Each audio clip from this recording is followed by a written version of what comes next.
సోదరులకు కూడా నమస్కారాలు. గత 2 సంవత్సరాల నుండి రాష్ట్రంలో చూస్తూ ఉన్న పరిస్థితులు చూస్తూ ఉంటే పరనింద ఆత్మస్థుతిలాగే పాలన జరుగుతుందనేది వాస్తవం.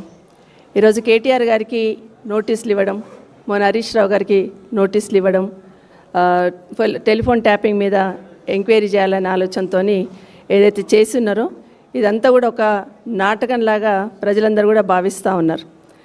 ఎందుకంటే మొన్న సర్పంచ్ ఎన్నికల్లో బీఆర్ఎస్ పార్టీ ఊహించనంత మెజార్టీ గెలుచున్నారు కాబట్టి, అంటే వాళ్ళు ఊహించనంత అసలు ఏమీ రాదు బీఆర్ఎస్ పార్టీకి అనుకున్న వాళ్ళు ఈరోజు 40% 4,000 పై చిలుకు సర్పంచులు గెలుచున్నామంటే ఖచ్చితంగా ఈ ప్రభుత్వానికి వణుకు మొదలైంది. కాబట్టి రేపు మున్సిపల్ ఎలక్షన్స్ పెట్టున్నాము. మున్సిపల్ ఎలక్షన్లో కూడా బీఆర్ఎస్ పార్టీని అప్పర్ హ్యాండ్ అవుతుందేమో అన్న ఆలోచనతో ఈ దానికి తెరలేపడం ఒక కారణమైతే, మొన్న హరీష్ రావు గారు బొగ్గు కుంభకోణంలో ఏదైతే అవినీతిని ప్రశ్నించారో దాన్ని డైవర్ట్ చేయడానికి, దానికి సమాధానం చెప్పడానికి వాళ్ళ దగ్గర సమాధానం లేక ప్రజలోకి అది వెళ్లకుండా ఉండడానికి ఈరోజు ఫోన్ ట్యాపింగ్ది విచారణ అనేది మొన్న హరీష్ రావు గారికి నోటీస్ ఇవ్వడం, ఈరోజు కేటీఆర్ గారికి నోటీస్ ఇవ్వడం అనేది దాంట్లో భాగంగా నేను మాత్రం భావిస్తూ ఉన్నాం. ప్రజలే భావిస్తున్నారు. అంటే వాళ్ళ అవినీతిని కప్పిపుచ్చుకోవడానికి, దాన్ని డైవర్షన్ చేయడానికి మాత్రమే దీన్ని వాడుకున్నారనేది ఇప్పటికే ప్రజలే గమనిస్తూ ఉన్నారు. మామూలుగా ఏమైపోయిందంటే ఏ ఎన్నికలు వచ్చినా కూడా బీఆర్ఎస్ పార్టీని ఏదో ఒక రకంగా బూచిగా చూపించాలనే ప్రయత్నం చేస్తున్న విషయాన్ని ప్రజలు ఇప్పటికే గమనించున్నారు. కాబట్టి ఈ మున్సిపల్ ఎలక్షన్లో కూడా లబ్ధి పొందాలంటే ఏదో ఒకటి చేయాలి కదా అనే ఆలోచనతో సిట్ని ఒక శిఖండిలాగా వాడుకుంటున్న విషయాన్ని ప్రజలు గమనిస్తూ ఉన్నారు. ఎందుకంటే ఏ విధంగా అయితే ఈ ప్రభుత్వం నక్కజిత్తుల రాజకీయం చేస్తూ ఉందో అది ప్రతి దాంట్లో గమనిస్తున్నారు. పార్లమెంట్ ఎన్నికల్లో గమనించున్నారు, సర్పంచ్ ఎన్నికల్లో గమనించున్నారు, ఇప్పుడు మున్సిపల్ ఎన్నికల్లో కూడా అదే గమనిస్తూ ఉన్నారు.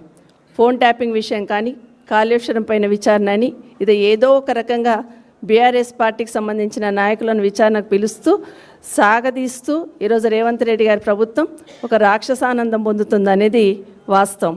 ఎందుకంటే 2 రోజుల కిందట హరీష్ రావు గారికి మళ్ళీ ఇప్పుడు ఇచ్చారంటేనే దాంట్లో ఒక రకమైన కక్ష సాధింపు అనేది స్పష్టంగా కనిపిస్తూ ఉంది.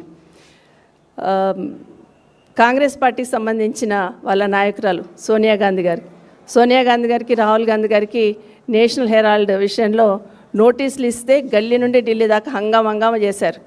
అది కక్ష సాధింపు అన్నారు, వేధింపు అన్నారు. మరి ఇప్పుడు మీరు చేస్తున్నది ఏంటి? ఇక్కడున్న బీఆర్ఎస్ పార్టీని మీరు వేధిస్తున్నారా, కక్ష సాధిస్తున్నారా అనేది స్పష్టంగా అర్థమవుతోంది. మీకు ఒక నీతి, ఇక్కడున్న వాళ్ళకు ఒక నీతి అనేది ప్రజలు గమనిస్తూ ఉన్నారు. సోనియా గాంధీ గారి మీద రాహుల్ గాంధీ గారికి నోటీసులు ఇస్తేనేమో వేధింపు, కక్ష సాధింపు. అదే పని మీరు ఇక్కడ చేస్తేనేమో అది విచారణలో భాగంగానే కక్ష సాధింపు కాదా? ఒకసారి ఆలోచించమని కోరుతా ఉన్నాను. ఇదే కాకుండా రాష్ట్రంలో ఎవరిని అడిగినా చెప్తారు ఏం జరుగుతుంది ఇక్కడ అంటే, ప్రజల ఓట్లతో గెలిచి ప్రజల పాలన అందిస్తామని అధికారంలోకి వచ్చి ప్రజాపాలన పేరుతో వచ్చిన మీరు కాంగ్రెస్ పార్టీ వాళ్ళు ఈరోజు బీఆర్ఎస్ పార్టీని వేధించడానికి మాత్రమే పనిచేస్తుందనేది స్పష్టంగా అర్థమవుతుంది.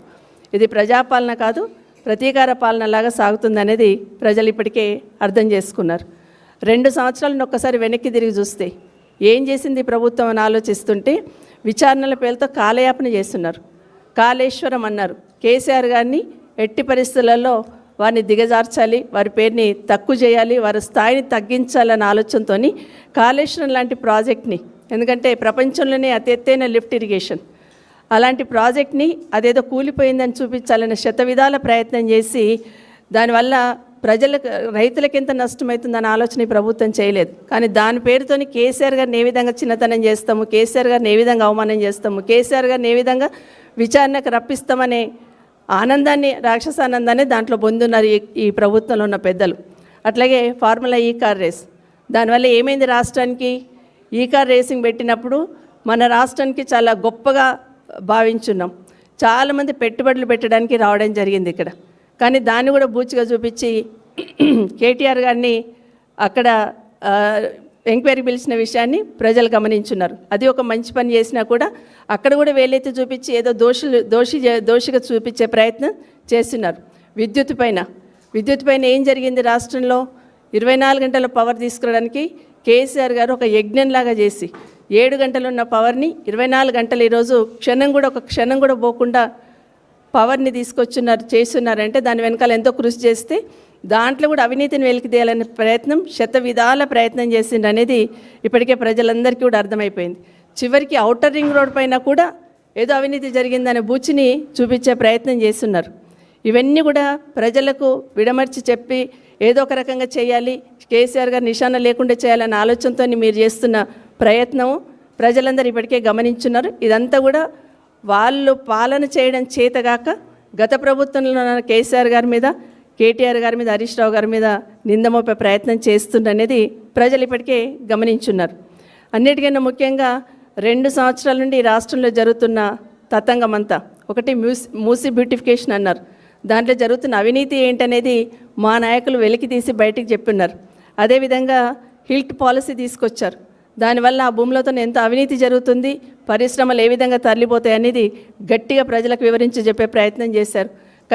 గచ్చిబౌలి భూములు తీసుకున్నారు, దానివల్ల ఆ యూనివర్సిటీకి ఎంత నష్టం జరుగుతుంది, దాన్ని కాపాడుకోవాలని గొంతెత్తింది బీఆర్ఎస్ పార్టీ.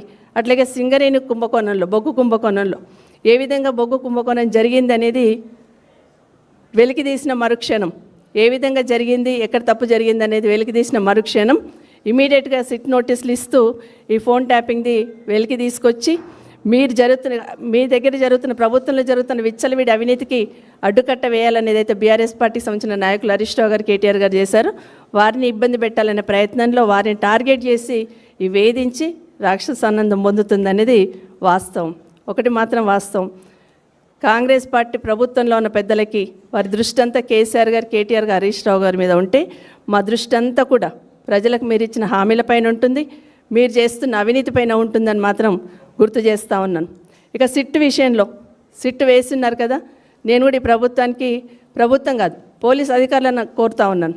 ఎందుకంటే మొన్న ఒక పేపర్లో చదివాను నేను, సిట్ అనేది ముఖ్యమంత్రి